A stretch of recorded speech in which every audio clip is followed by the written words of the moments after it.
morning, one and all. Welcome to an early edition of the LPTV morning show with myself, Doobie Mosley, co-founder here at Laughing Place, and my friend over there, the managing editor at Laughing Place, Kyle Burbank. How you doing this morning, Kyle? I'm doing well. I'm still drinking coffee instead of water, so you know it's early. Did you have a good Disney weekend? I guess it was a Disney weekend. I'm trying to think of what Disney things we did. We watched more Muppets Mayhem, so there's that. Other than that, I guess probably not a whole lot of Disney. Did you maybe do anything Disney Saturday night? Yeah, maybe. You always forget Disney Trivia Live. That's all only I reason I'm don't asking forget is it. so It's you just can. such a part of my life and my routine that I don't even think about it. I just skip over it because it's Okay. just commonplace. And you froze. So, things are going great so far. But we're going to start the show as we do every show. We're going to look at the stock price as soon as Doobie comes back. There he is. Hi. Yeah, there he is. All right, so we're going to start, is the last thing I heard Kyle say, so I'm going to pick up right there with all the stuff going on. The reason we're early this morning is Oh, I thought we were going to Disney. start with the stock. We are, but I want to do a little intro. The reason we're early this morning is we're going to be talking about Josh D'Amaro's presentation this morning at JP Morgan. And Kyle was following that. I don't know if Ben is going to jump on for that as well, but yeah, Benji's going to jump on for that as well. Some interesting information coming out of that. Plus, all the normal morning news show Little Mermaid reviews are now published, so I'm excited to read what our own Alex had to say about that. Indiana Jones social media reviews. We have an article on that. I'm excited to see what people had to say about that who've had the opportunity to see the movie. It's going to be a fun morning. So let's get started the way we do every single morning, and that is with Kyle being wrong about the stock price.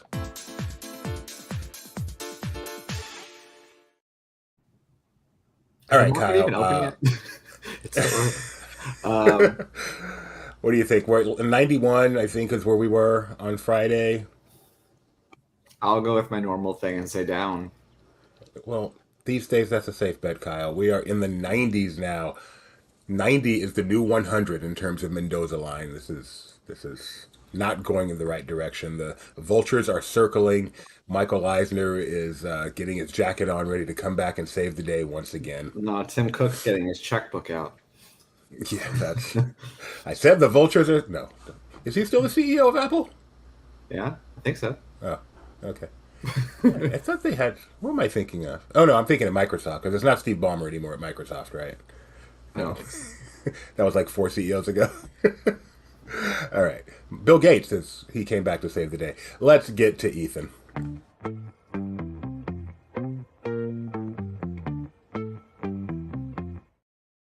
Here he is. Well, I thought last week was a manic Monday, but I didn't know the half. After such a restful weekend, starting so early on a Monday, pardon my French, pass bon.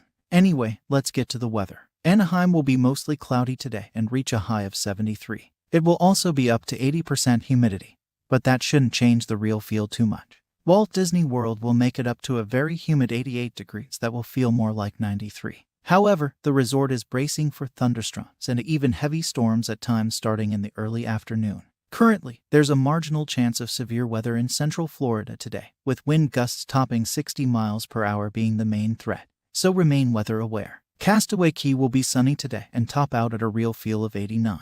That sounds like a DPOTD to me. Disneyland Paris is staying dry this evening and is currently just about 70 degrees. That will fall through the 60s over the next few hours as they conclude their park-going day. Tokyo is looking at a rainy day tomorrow, with showers in the forecast all day. Through it all, they'll stay right around 60 degrees but may feel a couple of degrees cooler. Meanwhile, Shanghai will be sunny tomorrow and we'll see a high of 77.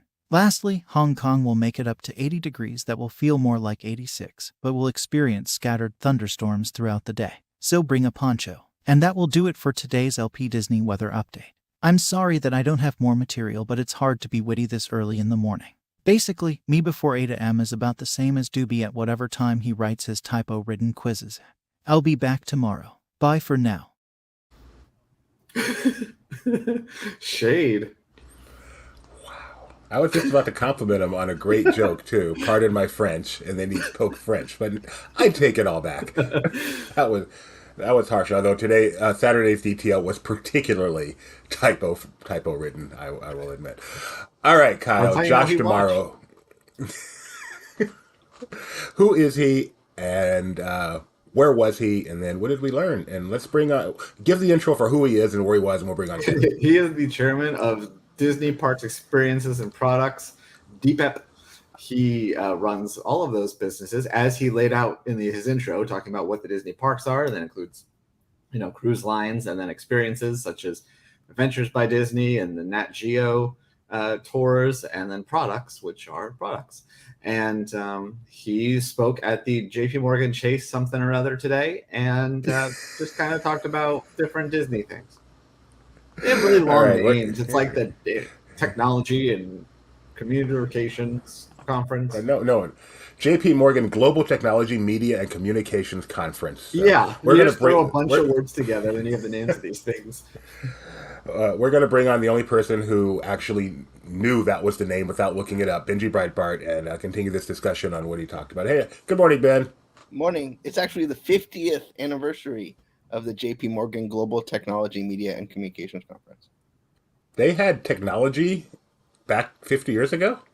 Just wasn't. I'm guessing they changed the name. It was probably the JP Morgan Television and Movies Conference, but like, did they live stream it back then too? All right, so back when they celebrated their millionth dollar in the bank. I believe Mr. Chase actually, Chase and Morgan, actually led the business back then. So what did we learn? What were the highlights from this, Ben? Well, I mean, I think it's interesting to me, not so much what he said, but what was in between the lines, because they're not going to reveal any exciting thing at this. But one thing is it basically said they're going to take a $200 to $250 to $300 million write down on Galactic Star Cruiser in each quarter by increasing the depreciation of the asset.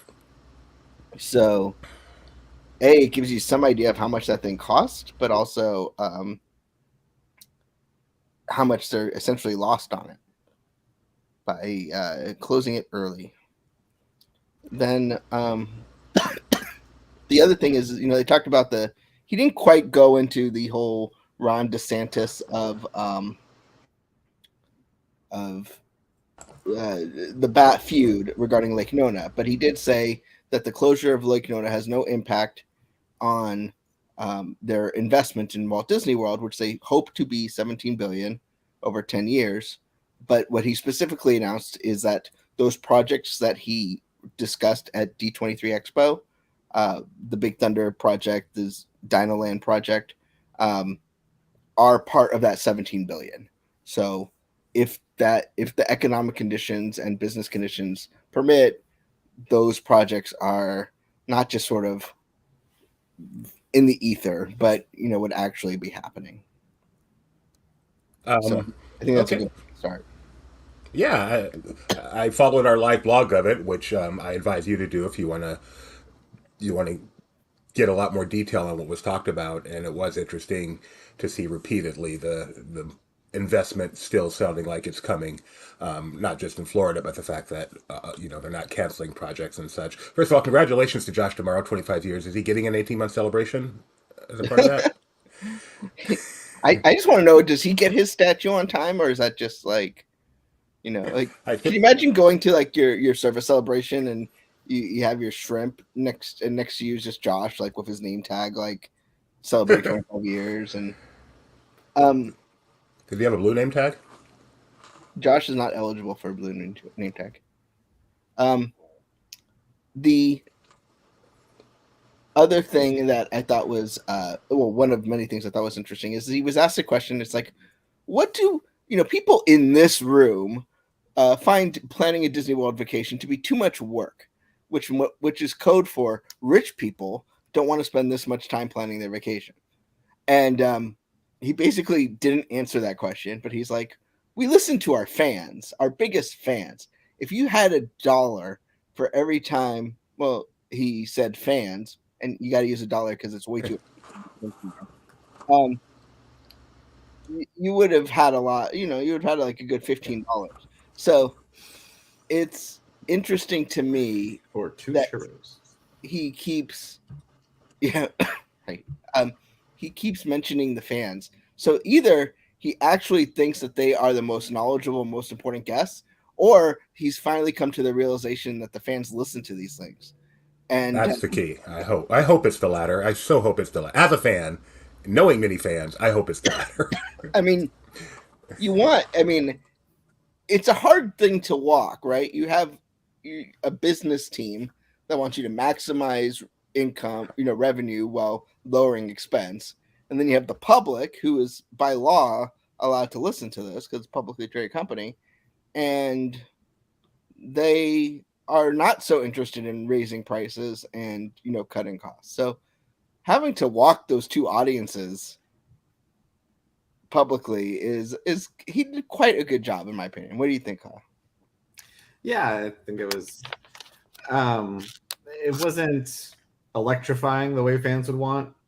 You don't have big announcements, but he also there was none of those corporate speak things that come off badly to us, like unfavorable attendance mix or waistlines. I don't know if that's a corporate line, but that's just what I think of. But yeah, no, I thought he did a fine job at that. He sounded like he was at the beginning. He was a little bit not stumbling over himself, but just not as smooth as we hear sometimes from these. But I thought he picked up later on. Because I also think of this as being kind of, I know there's challenges with him being the next CEO, given where the last guy came from. But I do think that these sort of events are minor auditions for that. And I think in that aspect, I think he did pretty well as well. Yeah. I also think it's important that they don't make big announcements at these things, because you do not want these to turn into things where you feel as a fan needs to watch them. Like, you do not want to make these, like a mini D23, because then fans will listen to them, and then you have the problem of, if you misspeak or having to manage that even more than you already do. If instead of the 25th anniversary statue, I think he is going to get the CEO ship at the end at his service award banquet. One of the things that he said that you talked about, trying to balance focusing on the business versus knowing fans are listening. He did say they will not cut labor from frontline guest experience, which means they will cut labor elsewhere. Yay, investors! But guests, you don't need to worry; it's not going to affect you. Which is different too than not laying people off, right? It's because you could cut labor but keep the same. You have natural attrition, and then you have you could manage people's hours, but not cutting the labor means you don't expect there to be less positions. You're not cutting. When I was at Disney, the first thing to go were like the greeter positions at non-height required attractions, right? Because they weren't needed, but they're very valuable, but not needed. And that is something that used to be cut all the time, which, if you take Josh I's word on this, is something that he's not considering doing right now. Some other notes I took, you guys comment if you want. More sophisticated ability to adjust pricing, promotions, and labor based on demand. And I think we're perhaps seeing that even this summer with some of the stuff they're doing. Working on syncing data for all consumers across Disney. Now, I remember this push about 15, 20 years ago, the big Disney CRM, right? Creating still working relationship on it? Magic. Still working on it, right? Not quite there. Well, they don't want anybody else's tech. They're happy with their tech, as Christine told us. That may be the worst part. The biggest flaw in this company is being happy with their own tech. So it's funny to me that the rich people are complaining about planning a trip to Disney, because VIP tours are bigger than ever, and that is the way rich people should be going to Disney parks, and plan nothing. Just take your VIP tour and make it easy. But they did say they're using tech to make planning easier, which just scares me, because I feel like it's tech that's made planning so difficult. Disney Genie is a huge hit. I don't know if you know that. Is Genie even the thing a thing of all anymore? the other things that they announced, like Genie Plus and individual Lightning Lane. It's the core Disney Genie product that people talk about and use all the time. No, seriously, when's the last time anyone even thought about that? Comment publicly said Genie when they meant Genie Plus. Like, I don't. Genie is that was a justification to create Genie Plus, and then they created Genie Plus, realized it was popular, and then didn't need Genie anymore. 40%. This number is amazing to me. 40% of Disney Cruise guests said they wouldn't cruise if Disney Cruise Line didn't exist. That is a humongous number. Because I'm not even in that category. I would not have cruised the first time, maybe, but these days I'm looking forward to doing non-Disney cruises. So that's amazing. That's some brand loyalty. And Well, I mean, I no think plan. there's a significant number of people who answer that are probably first time cruisers.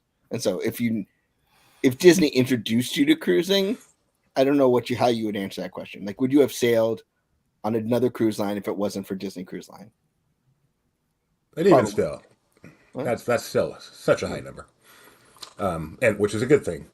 And they also mentioned they do very little discounting on the cruises. I mean, that's one part of this business which seems to be just really, really successful, and it's also the best. It also helps, I think what people the sort of hidden secret here is that you don't have to do public discounting when you have 150,000 employees who want to go on cruises. So, it's a way to keep your rates high, but still fill the ship. And no plans to build smaller parks around the U.S. like Universal seems to be announcing That recently. was the I believe. funniest line of the whole thing. Because when So they asked about like, oh, are you interested in that? He's like, well, it sounds like it's interesting for them. So all you people in Philadelphia and Chicago, I don't think Disney Quest is coming back. Sorry about that. Yeah, no Disneyland. Anything else? Texas. Well, the other part of that was not just that they're not that interested in doing the regional parks; it's that they want to just focus on building out the parks they have. And as part of that, he once again mentioned that there is a lot more expansion opportunity with their current parks, like Beyond the Berm of Magic Kingdom, and then he talked a little bit about Disneyland Forward and saying, yeah, they have more ways to expand capacity than your layman will probably know. That was one time when I felt like he was talking more to a fan than an investment group, because I don't know that the investment community knows the difference between building an attraction inside the berm and outside the berm. I just think they think of it as building another attraction to the park. And so when he started talking about, well, we can build things in the berm, but then we can also build things out of the berm. And I'm like, okay, yeah, I don't think they know what berm means. But they must make an assumption. I wonder what they think it means. I mean, that is one of those words that I'm pretty sure 80% of people who know what it means because they're Disney fans. Well, but the guy did preface it by asking about if they could expand the footprint. So I think given the context, these smart people who are investors would be able to put two and two together. I challenge your assumption. It's an oxymoron there, what you said, the smart people who are investors. See,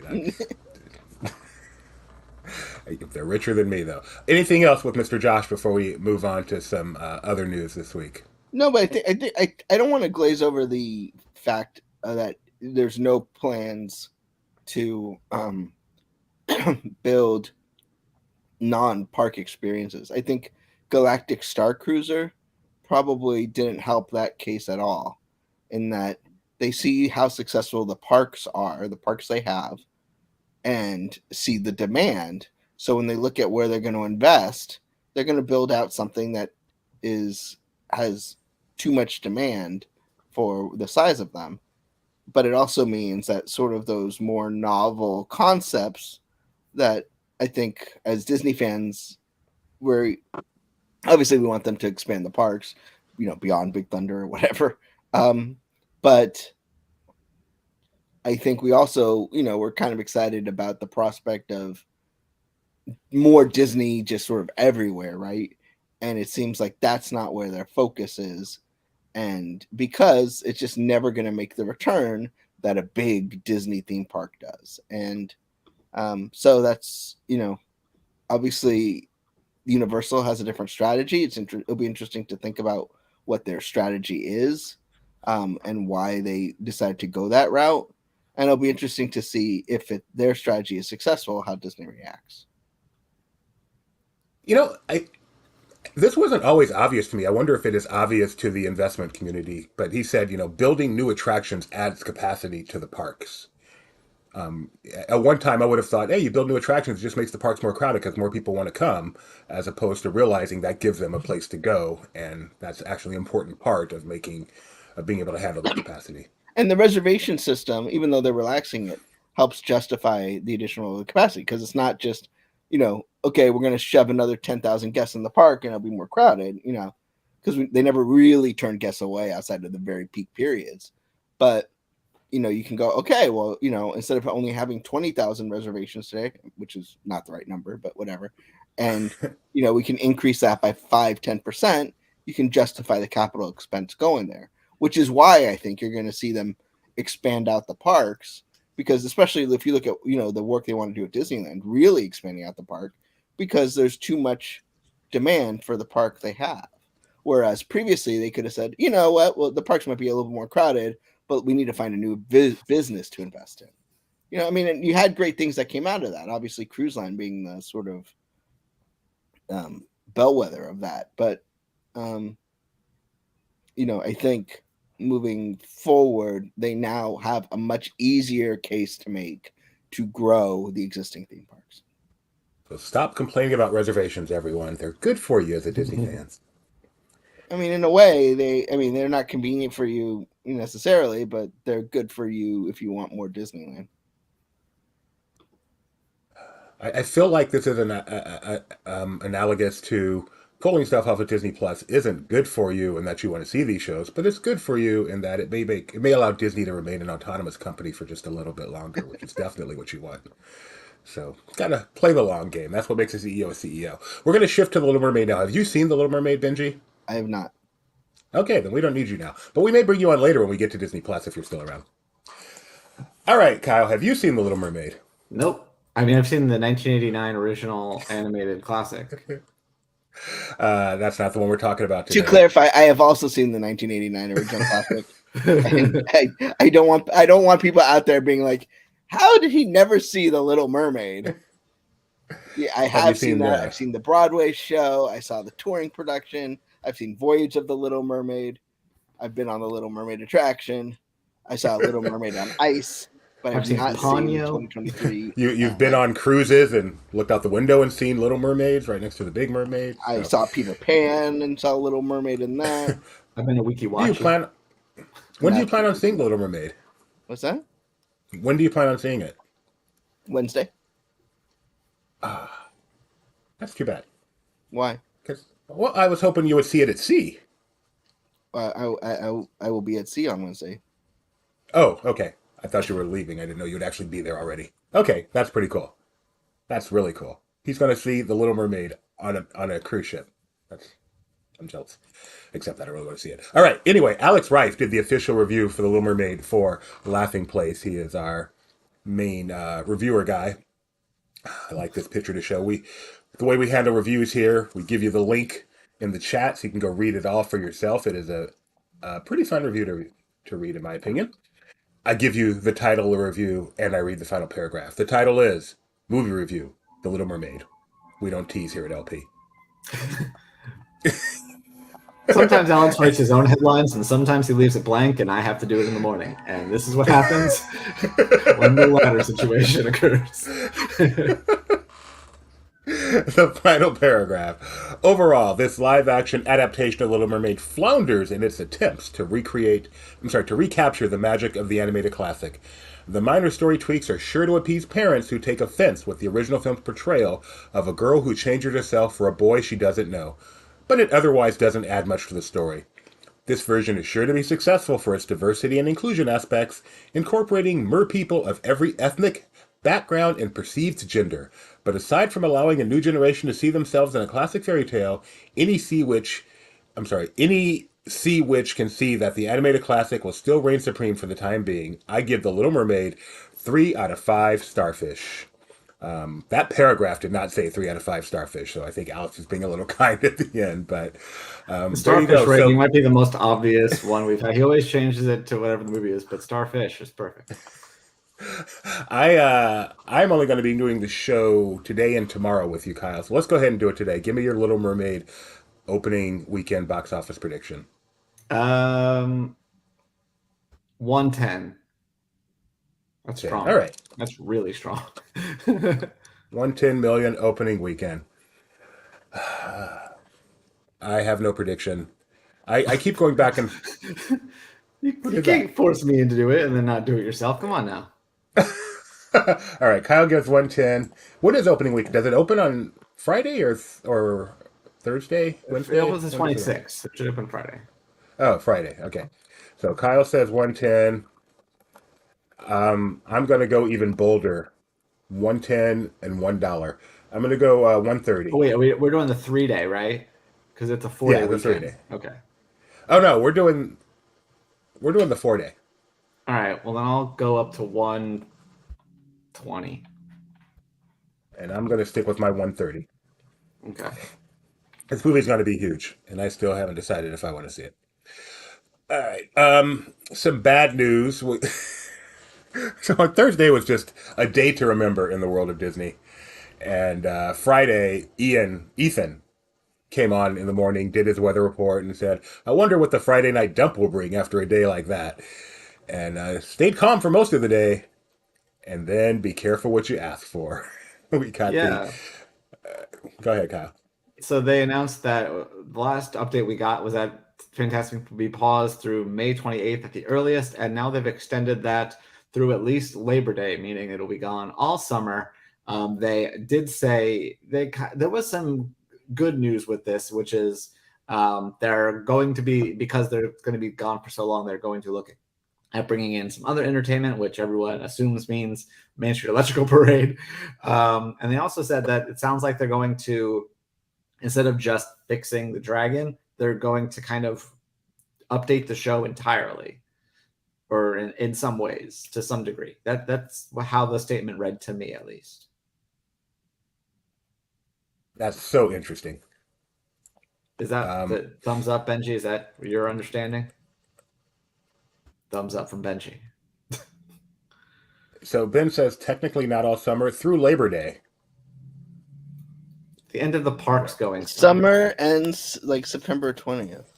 Get out of here. Get out of here. Summer starts Memorial Day. Summer ends on Labor Day.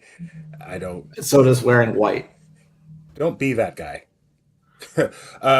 So they talked about how they were going to bring in more entertainment. Did we tweet out this? Because we got credit for this tweet. I didn't see our original tweet. Did we tweet this image out? Festival of Fantasy? No. This is I mean, a you didn't map tweet from- it, but it's probably, you have it on your site somewhere. Oh, yes, of course. That's why You know, there was a stand site out before loud. Twitter. There was a site before Twitter. This is from 1996, summer, June 21st to 23rd. So yes, Benji, it technically is summer of 1996. And just the entertainment: Lion King celebration parade during the day, Main Street Electrical Parade at night, fireworks, Fantasy in the Sky, Hunchback of Notre Dame at the Festival of Fools, Spirit of Pocahontas over at the Fantasyland Theater, Fantasmic, and those are the big shows. And then you get to stuff like Billy Hill and the Hillbillies, Red and the Red Hots, the Voyager cover band, Sword in the Stone ceremony. We forget, at least I forget, what entertainment used to be at the Disney parks, especially on the weekends. They had the swing dancing with the big band. It's just insane what entertainment was back in the 90s. So there's lots of room for them to up the entertainment game with no Fantasmic being around. So Do they still do but things sadly, at the Tomorrowland stage on the weekends? what do they do? No Because no that's more where cover I've been bands to down Suburban there. Legends, and yeah, they had the Fab Four, and they had the Elvis guy, and they had Thomasina. Was another one. They had Barrage 80s back in the day, the All-Stars. violinist. I mean, what is?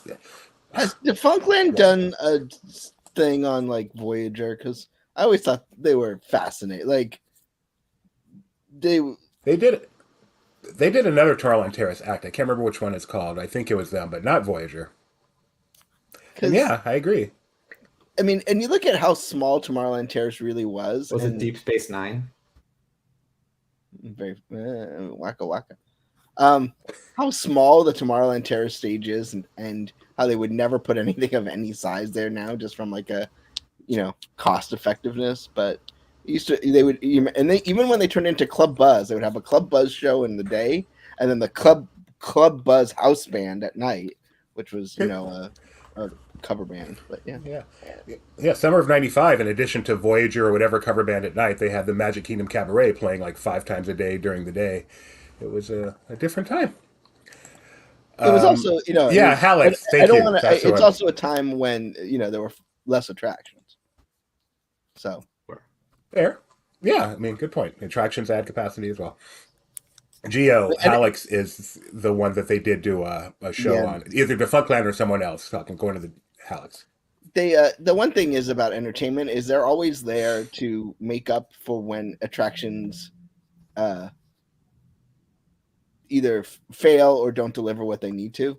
They'll always go because you can do it fast. So if you need more capacity fast, that's when you just throw money at entertainment and they just create stuff.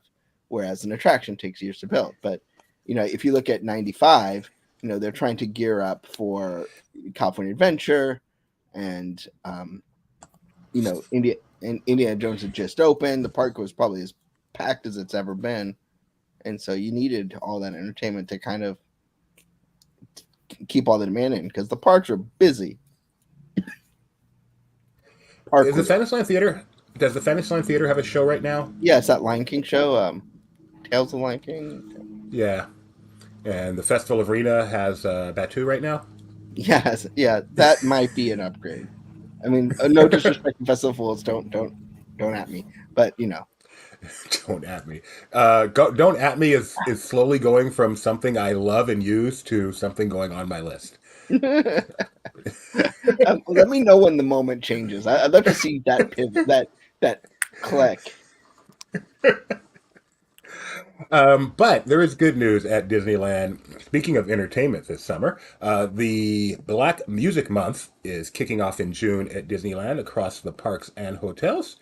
So that equals entertainment. Sorry, trying to get this on the screen here. So that's going to mean the Downtown Disney live stage is going to have all kinds of genres being performed there. 17 different groups are going to perform there. Going to have daily performances at the Hollywood Backlot stage over in California Adventure. Even the pool deck at the Grand Californian Hotel is going to have DJs and performances. They're going to have specialty food, of course, all the way through July 4th, including, and my mom would love to try this, the barbecue hot link sandwich. Artist signings at the Wonder Grand Gallery and Black-owned food truck Happy Ice, June 9th through July 4th at Downtown Disney. So if you enjoy that kind of music or food or want to get something signed, that is a place to be at the Disneyland Resort. Kyle, you looking forward to that? Yeah, those are usually pretty fun. I haven't been there for this particular one. It's only been a past couple of months, but I do enjoy when they have themed things in Downtown Disney. It doesn't happen very often, so when it does, it's exciting. All right, so as we all know, changes are coming to Disney Plus. May 26th, on Friday, they are removing a lot of content, a lot of original content. Howard is safe. Howard and a couple other things got moved on. They're saying the list isn't finalized, which is probably why they didn't want to send us a list.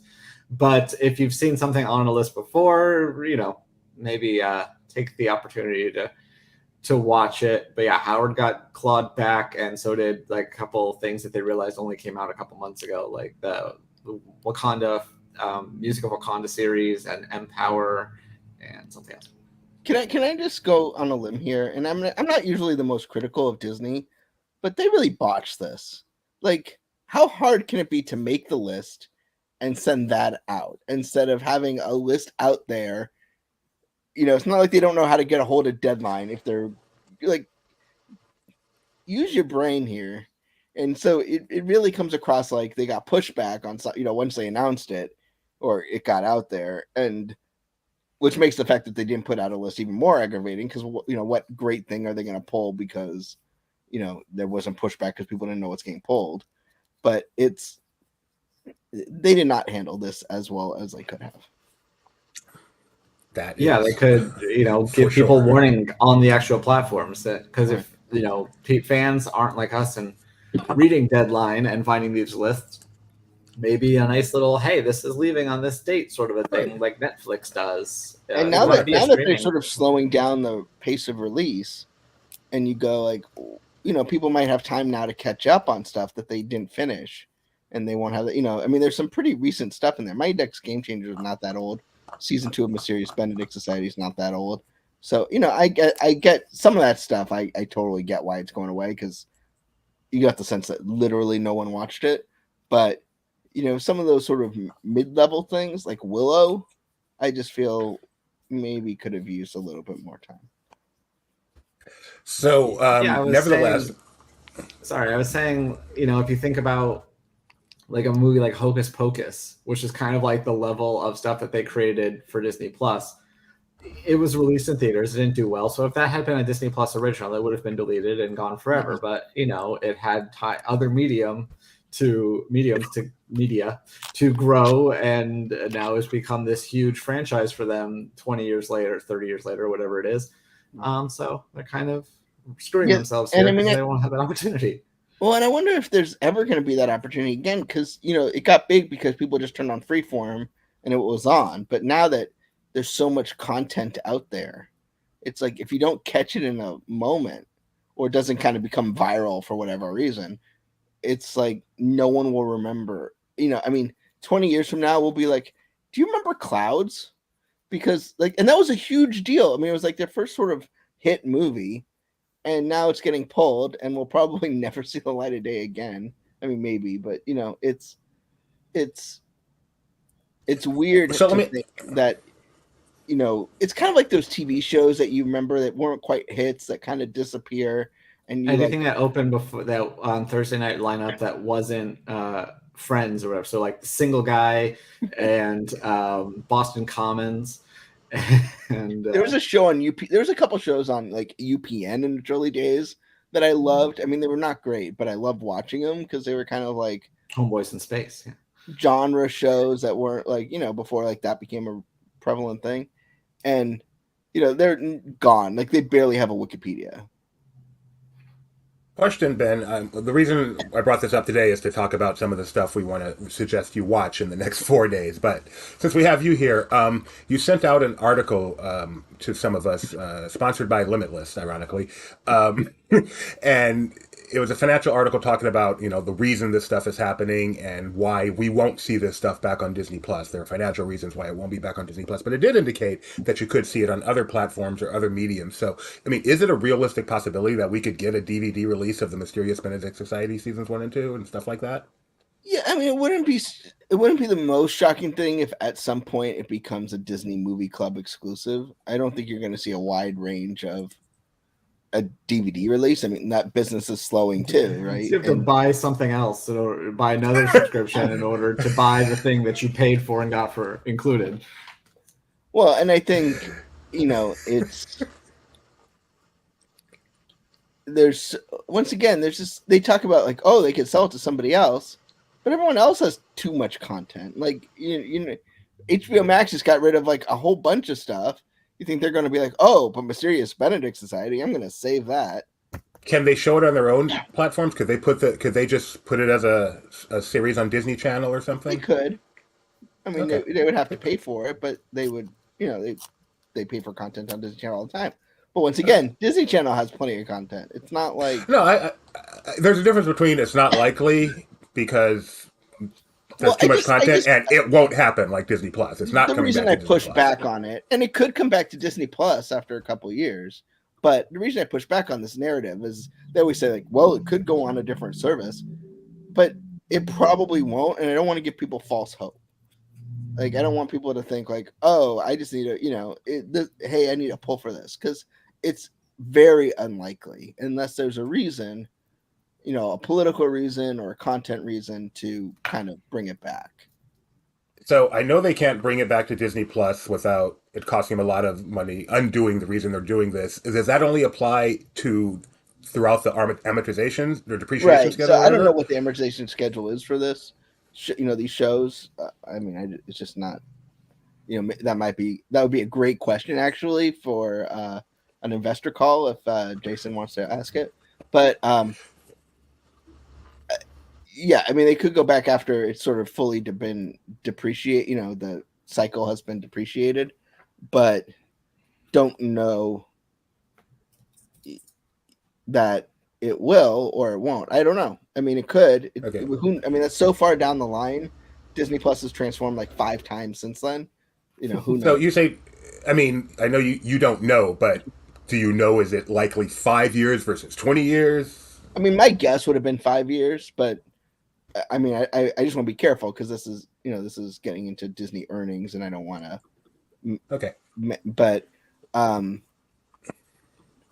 I But think whatever it is after that period, they could bring it back to Disney Plus without it yeah, hurting them. there's talk about residuals, on the content, and most streaming content, the residuals are pretty front loaded, and it's not really the significant. I mean, they're not paying billions of dollars in residuals. It's just, um, it's more about and that narrative sort of being particularly driven due to the labor issues of today. But this is really about just taking the write down on the creation of the content, which didn't last as long as they thought it would. I mean, that article I sent you from Puck, should give him full credit, is is by Matt, who seems to have a lot of Disney insiders. I mean, he was really sort of a great guy covering the Iger Chapek strife, and he talks about how like a lot of content nobody watched, and you kind of get that sense too, because if you look at the sort of approximations out there of the content that we know people do watch, and you look at the tail end of that, if you imagine people watch something even less, then at what point is it just it's like one of those YouTube videos that's like our show or something that why are we even bothering for that audience? But you know it's been clear, if you look at, I spent a lot of time this weekend digging into what's popular on Disney Plus and Hulu, and it's library content that has been either theatrically distributed or was sort of a hit on a network, or quasi hit on a network. Well, that's because Disney does a piss poor job of promoting stuff on Disney Plus. They've admitted themselves that they've spent too much time promoting the platform itself instead of the content on it. And then even if you are on the content, like, it doesn't really do personalization very well at all. Like, that top banner is always just going to be the top banner. So if there's two things coming out at the same time, you're like, oh wow, the brand new movie is now the fifth thing on here instead of it being like tailored to you. Even like you were saying with the, oh, Mysterious Benedict season 2 is out, and it couldn't bother to like tell you that, or even like pick up where you left off. Right. So all of these things are kind of self-inflicted. Yeah. Oh, people aren't watching the stuff we put on there. Well, did you tell them about it, or like try to target people who would probably be more interested in liking it than just the general Disney Plus? Well, and that's what that's where I think we need to differentiate from Netflix. Netflix also, they have more sort of customized recommendation engine, which obviously I would imagine helps, but they don't market their content either. They don't. I don't go around. They do, not largely, but they do. I get emails. Here's something you might like. I've never got a something you might like email from Disney Plus. Oh, I have. They're just not tailored to me. But I feel like even though on the bigger sort, like billboards and things like that, I don't see a lot of it because there's too much. But the difference between Netflix and Disney is people just go to Netflix and say, hey, what's on here? And they go, okay, oh, this looks interesting. Let me add it to my queue, just based off of a image or, the decision engine. I think when people pull up Disney Plus, they know full well what they want to watch. They go, oh, I want to watch Frozen. I want to watch Black Panther. I want to watch Mando. I want to watch Blue. But I think that's partially because we've been conditioned that we're not going to go there and see what cool new stuff is there. Whereas right. we know and with I Netflix, think that's we are. Where the challenge for Disney is going to be, especially as they move to ad tier, because it doesn't matter how much you watch the service if you subscribe. I mean, it can be a gym membership if there's no advertising, right? As long as you have it. If you only go there once a month to watch Frozen, that's fine, right? They still get your $10. But if you have advertising, you need to increase the amount people watch on it, because the more they watch, the more ad revenue you get. And Netflix, even particularly, thumbnails are tailored. Like you mentioned, people seeing a thumbnail or something that they like. Even those, they have a bunch of different versions of, right, because they know you and what you'll like. And it's particularly egregious for Disney, because the only reason Netflix knows you is because they know what you watch, what you've watched in the past. Disney knows theoretically what rides I've been to, which theme parks I've been to, with cruise ships, what destinations I've been to, what I buy. at the Disney store or, whatever, they have so much potential information there. And yet, as Kyle said, as soon as I go to Disney Plus, right at the top, I don't care if it's me, my son, or whoever, it's going to say Ant-Man, Wasp, Quantumania, and Muppet Mayhem. And come Well, on, and Disney. I mean, I agree with you guys 100% on that. But do you think Disney has the tools to fix that? Well, Christine McCarthy is very happy with the tech. I mean, that is pure tech, and they're happy with the That's going to tech. bite her more than the waistline thing now. So, I mean, because we talked about the thing where I couldn't get the second season of a show to come up. I put that on Facebook, and I happened to have a friend at Disney Plus who saw me on Facebook and was like, "Oh, that's a good idea. I should follow up with the tech team." But that shouldn't come up from me with the tech team. That should just be obvious. And there's this thing with, let's be honest, a lot of people who work for Disney Plus probably have screeners, right? And they probably don't use the service as we do because they just watch it. They've seen it by the time it actually debuts. And when you do that, you're not using the service. Even if you watch Disney Plus, you're not using the service as a conventional user would.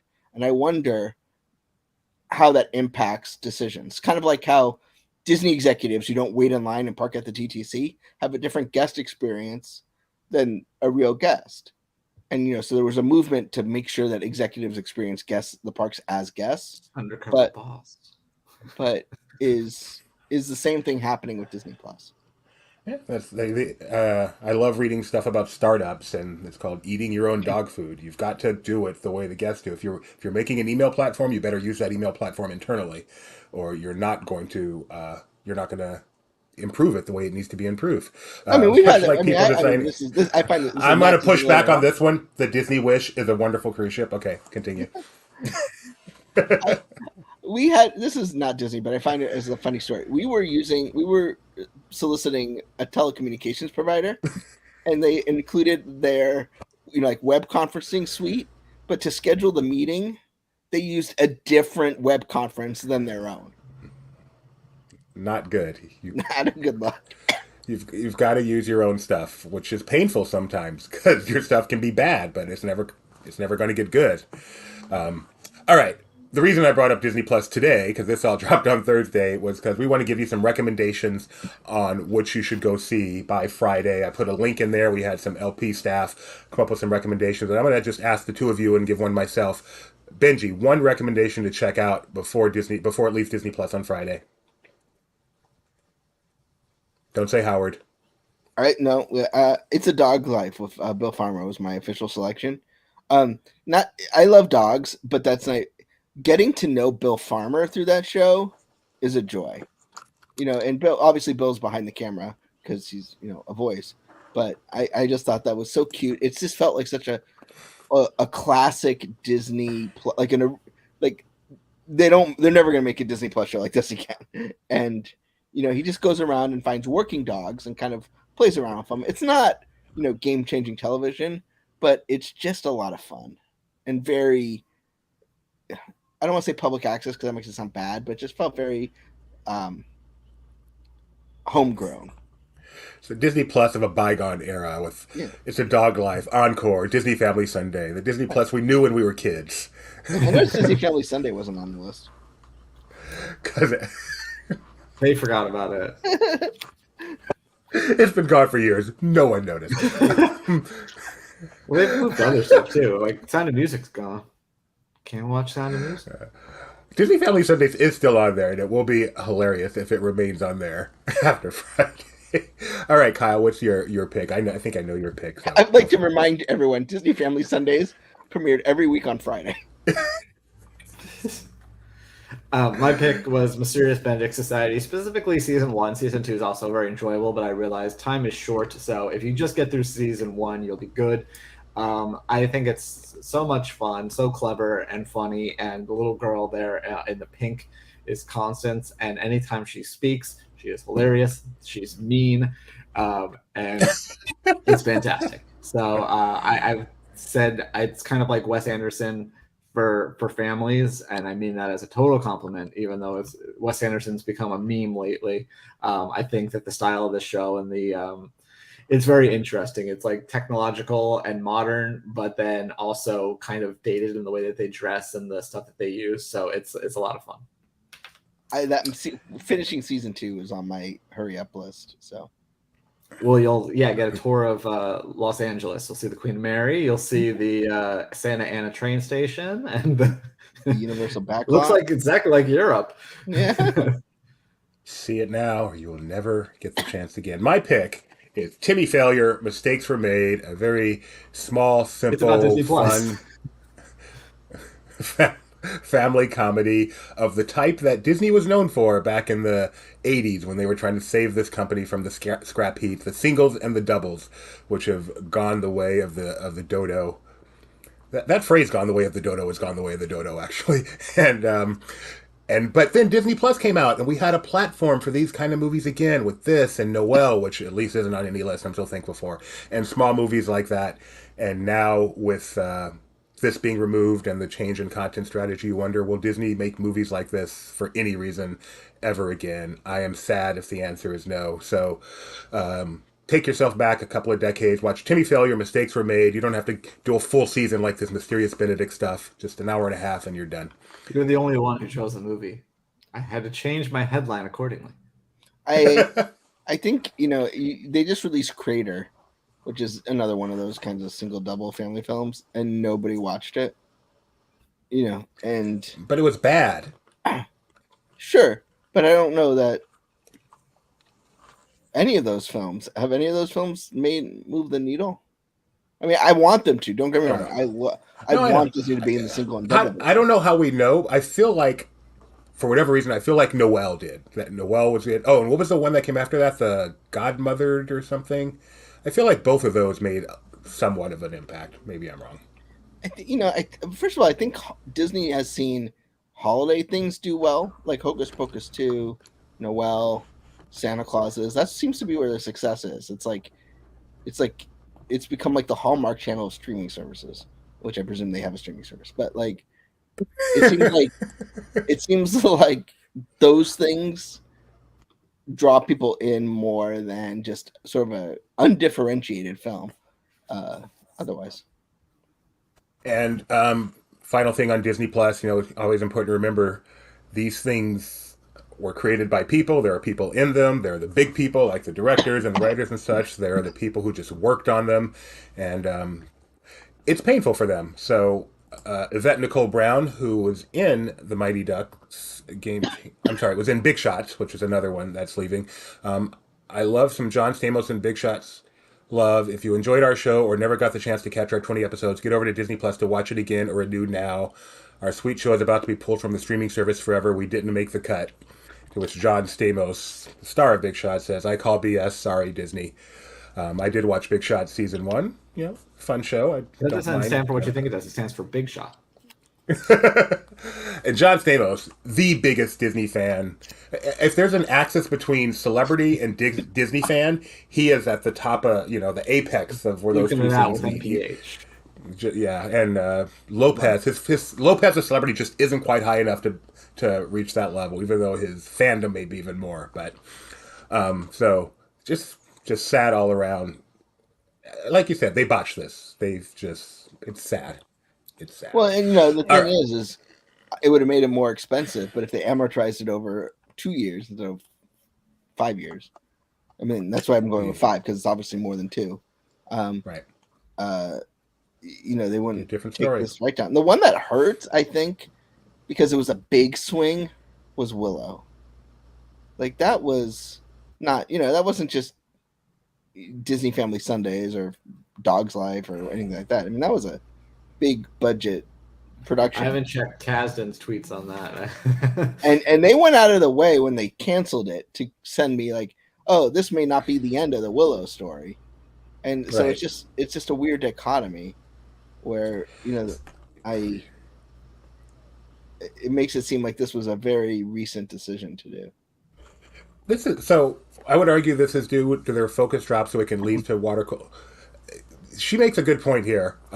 Streaming services shoot themselves in the foot by not offering accessible drop timing. What is the logic behind dropping a show at midnight or 3 a.m. Why not make it a primetime drop or an accessible drop at least so people can watch it together? Because most people aren't going to stay up till midnight. And instead of avoiding Twitter, and you can get that chatter, there is no chatter while The Mandalorian is airing, dropping for the first time because no one's up at midnight or 3 a.m. to wait for it. Why? Why drop everything at the same time? If you have two shows going on right now, drop one on Tuesday, one on Wednesday. What is the logic here? I don't know. I really don't. I mean, it doesn't make any sense to me. Maybe it makes, I don't know everything about their business, but it makes, Hulu drops at midnight Eastern, which is 9 p.m. Pacific. So I don't know. And I agree with you. Like when they announced all this stuff for Disney Plus back in the day, and you just felt there was going to be tons and tons of content. I was like, and then they just all debuted every week on Friday. That was back when, before Wednesday was the new Friday. It makes sense. I figured like, oh, this is going to be the Monday show, and this is going to be the Tuesday show. Well, why they drop it all at once? And they're not the only ones. Netflix predominantly drops on Fridays, too. They don't spread themselves out as much as you'd think they should, but I don't know. Anyway.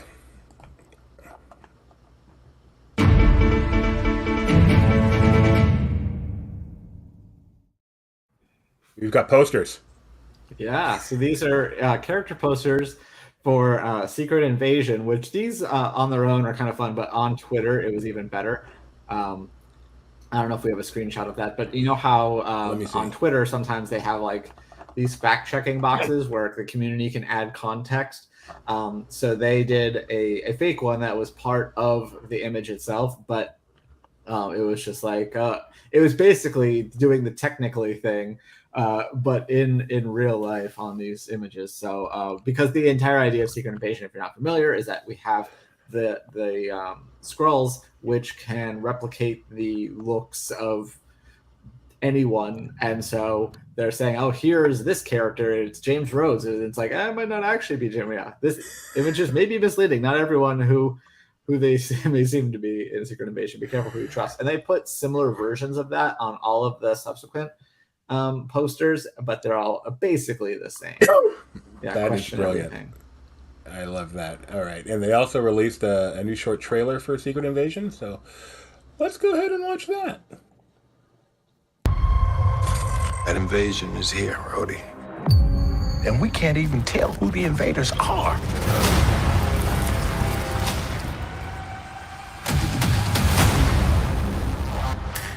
Fury, why haven't you called any of your special friends? This war is one I have to fight. Living on the edge to the end of our lives. Roof in the sheepskin telling me lies. Alone.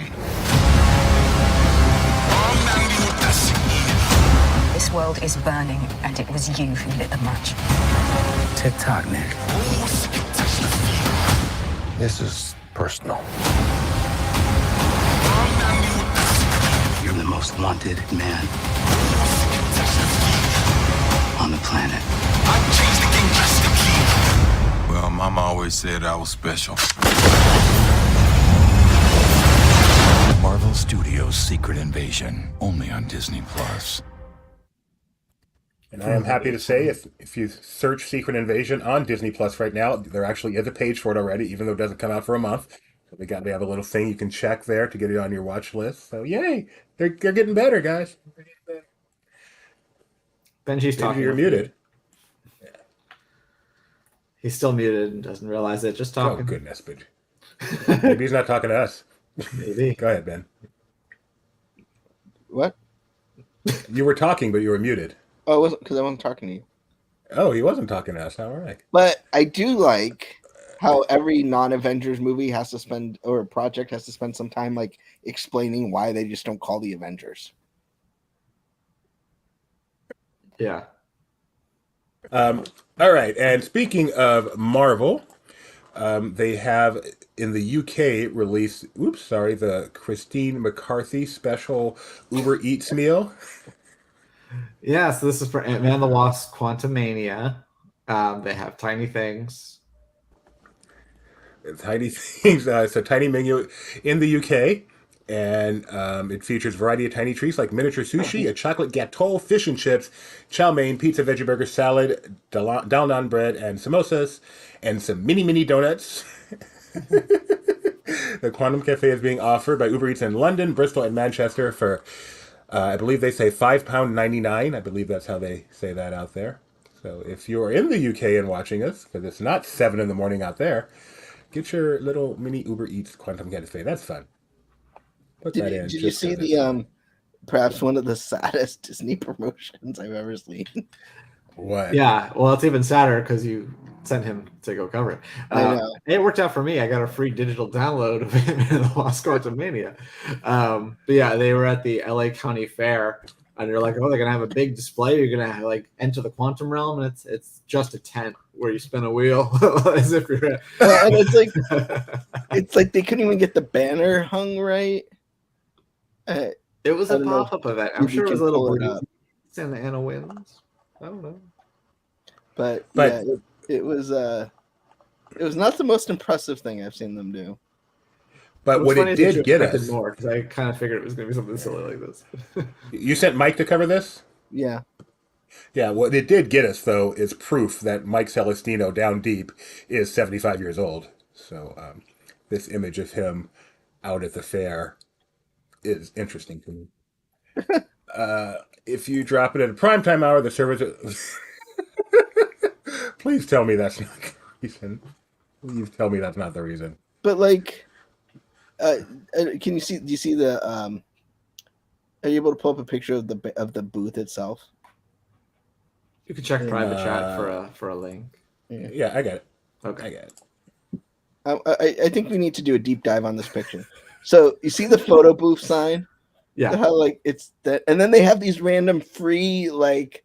The tent is free. The pop-up Ant-Man standee is free, apparently, according to this. And then there's some random chairs in the background, and they just put a giant ant in one of them, but not really clear what the other chairs are for. Yeah, this was definitely farmed out.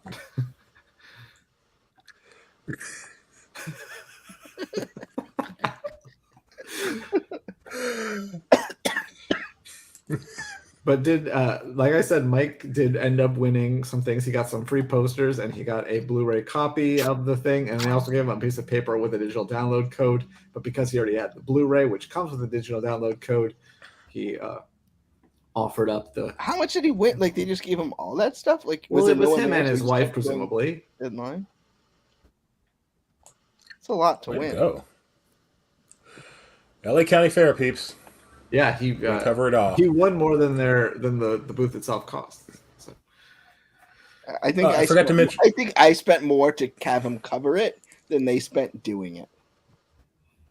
This is not Galactic Star Cruiser level experiences.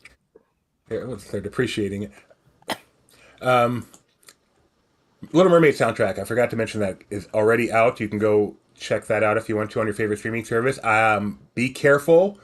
Often in soundtracks, there are spoilers for the film. So if you want to stay completely spoiler-free, you don't know how it's going to turn out. Or apparently reverse spoilers, because there's been some disagreement between what's on the soundtrack and what Alex is seen in the movie. So.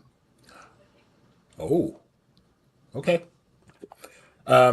Let's see. Social reactions from the first screening of Indiana Jones and the Dial of Destiny is at in. Con. It debuted at Con to what was it? 5 minutes of tepid applause. Is that pretty much what? Yeah, but then another movie we saw, they got 6 minutes, and they said that it was like a rousing success, and then a different site timed it and said it was an 8 minute for that other movie. So this whole thing is stupid. But yes, 5 minutes was the official length according to Deadline, Variety, or whoever it was. There was an article in Deadline has made this a thing where they have a guy with a stopwatch timing these, so now the stars of these movies make just fake cause a standing ovation just to try and maximize the time. It's not like it's real. None of that matters.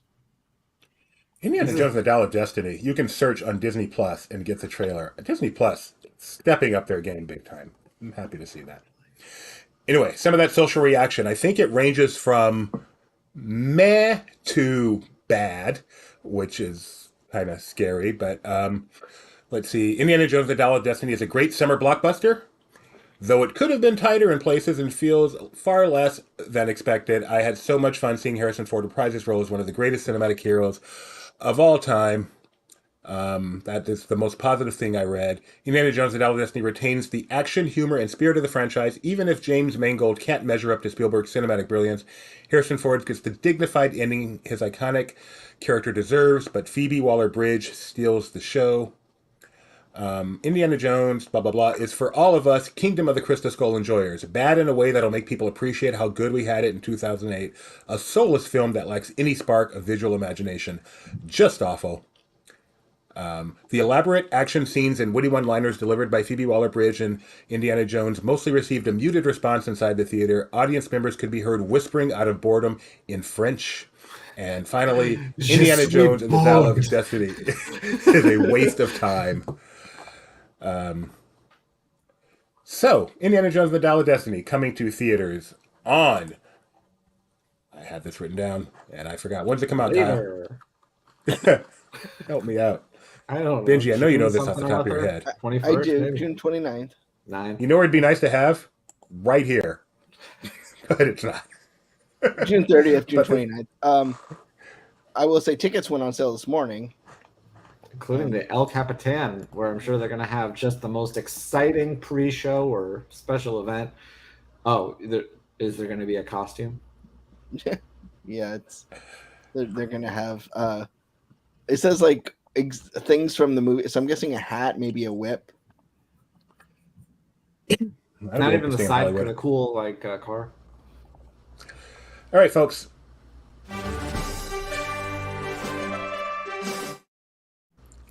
All right, we're going to start off with a birthday. On this day, 1978, she was born. Once Upon a Time, Judy Hopps. Jennifer Goodwin. I love Jennifer Goodwin. She's also a humongous Disney fan. She was at the opening of the new Fantasyland. I don't know why. She was a candlelight narrator at Disneyland. I think it was Disneyland. And she is adorable. Happy birthday to Jennifer Goodwin. On this day in 1987, this was a Touchstone film at the time, but it feels more like a Disney film, so I included it. 1987. Part of a franchise. Touchstone franchise? I don't know if all of them were Touchstone, but part of a franchise. This Ernest character goes predates to someplace. Ernest goes to camp. Good job, Benji. I believe this is in your top 10 list, right, Benji, of all time? No. Ernest goes to camp. On this day in 1987. On this day in 1992. This is a Hollywood Pictures movie that I included just because I wanted to. Kyle, I have a feeling you liked this movie. It starred Brendan Fraser, the kid from Rudy, and Pauly Shore. Yeah. So it's Encino Man? It is Encino Man. Am I right, Kyle, that this is a movie you're a fan of? No. I've actually not. I was about to say I've never seen a Pauly Shore movie. I guess he's in some things that I've seen. I have seen the movie Pauly Shore is Dead, which is a movie that he made about faking his death, and so then you get all these remembrances about how great he was because nobody appreciated him. Remember the one where he went never into his filmography. Yeah, not a fan. The Also, one when he went into the biosphere. Ki Kwan of all right. On this day, 1998, big theme park day. I mean, it's one thing when you open up a new attraction. New Tomorrowland at Disneyland opened on this day in 1998. Check out this lineup of coolness as you watch this. Look at this concept art that was far better than the actual result. Rocket Rods, Red Rocket's Pizza Port, NASA Space Experience. Remember the NASA Space Experience? Seeing the rover just go in circles there? Honey, I Shrunk the Audience, the Astro Orbiter moved to the front, the Orbitron shooting off labors into space, communicating with aliens. That's right. Do you know what I remember about this day? What? I wasn't there, but I remember that meanwhile, at Walt Disney World, Disney Quest soft opened, and I was more interested in that. You are right. That was on this day in Disney history, but because it was a soft open, I didn't include it. We just do the real openings.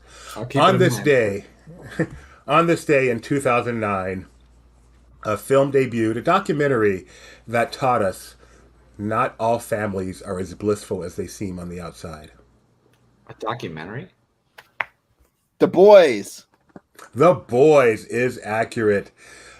Which should have been a celebration of a wonderful songwriting team, turns into a tragedy of two brothers who just don't exactly get along. It's really One One wore wore blue, gray one and gray. one wore gray. I'm glad you're both geniuses like that. If you have not seen The Boys on Disney Plus, I don't think it's going away. This movie existed long before Disney Plus. It's not a Disney Plus original.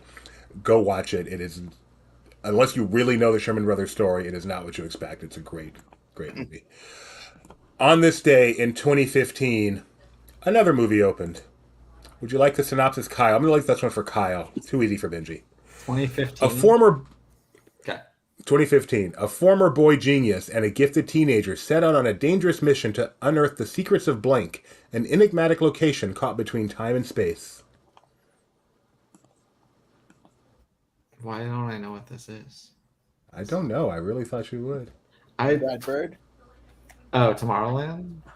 It is Tomorrowland. That is right. On this day in 2015, one of the most disappointing movie-going experiences Watch it every now on Disney fan Disney has Plus. ever had. Oh, wait. It's not on Disney Plus. They pulled it from Disney Plus. Why would they pull this from? Unless it came back over the weekend, but I don't. It is not there, but you can watch Miles from Tomorrowland, which is basically the same thing. Miles from Tomorrowland. Were either one of you guys not immensely disappointed by Tomorrowland? I was so disappointed that I have not seen it. I was very disappointed.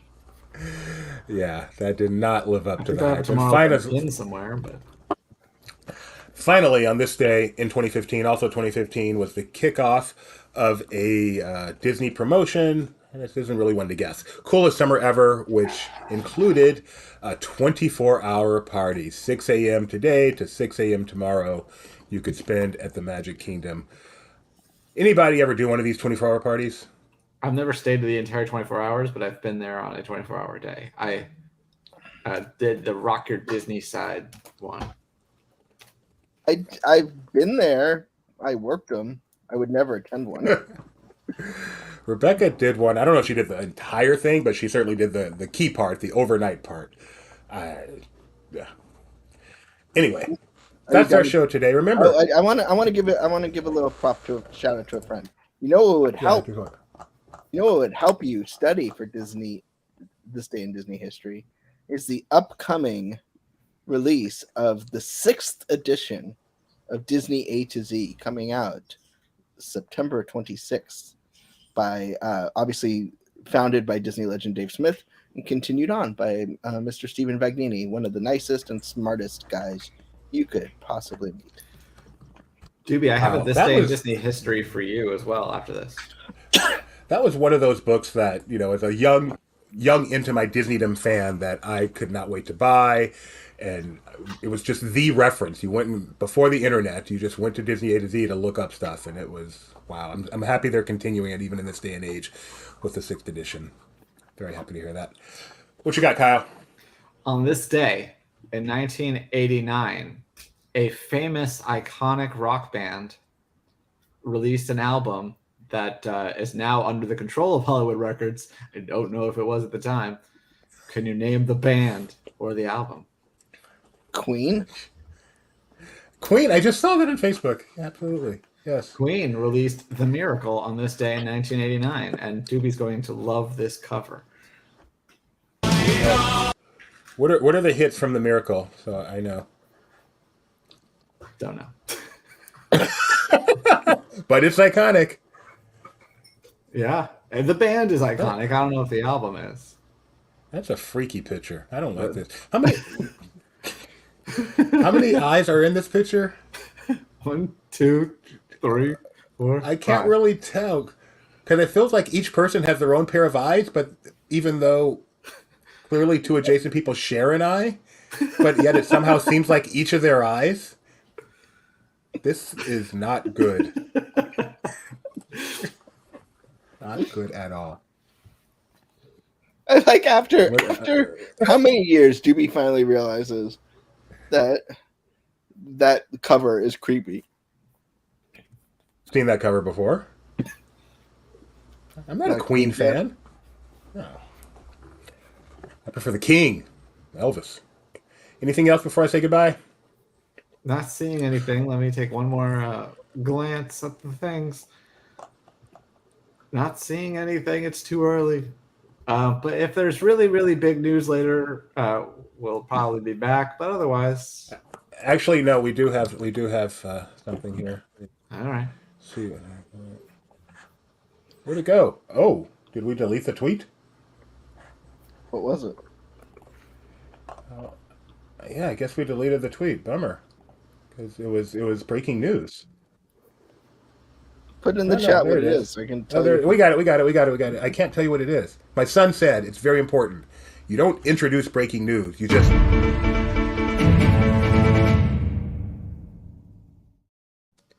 guests visiting the Little Mermaid preview at Walt Disney Presents at Disney's Hollywood Studios receive a complimentary mini poster. So this is breaking news squared here at here on the Disney Morning Show.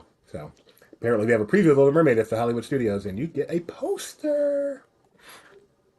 Ironically, it's when they decided which theater to put a preview of the Little Mermaid in, it went with Walt Disney Presents instead of, I don't know. And another poster-like thing. Check out the exclusive IMAX artwork for Indiana Jones and the Dial of Destiny, only in theaters July 30th. Get tickets now. That is a pretty cool looking poster. You gonna see it in IMAX? Anybody? I don't plan. I feel like they're asking me to make a big commitment for 5 weeks out about where and when I can see this film. Not everybody has your schedule, Benji. Some people just live the same thing week after week after week. Yeah, I don't. Like I can't tell you how many movie tickets I've bought that I haven't been able to use over the last year because I have to switch theaters or states or something. First world problems. All right, folks. See you tomorrow, 9 a.m. normal time.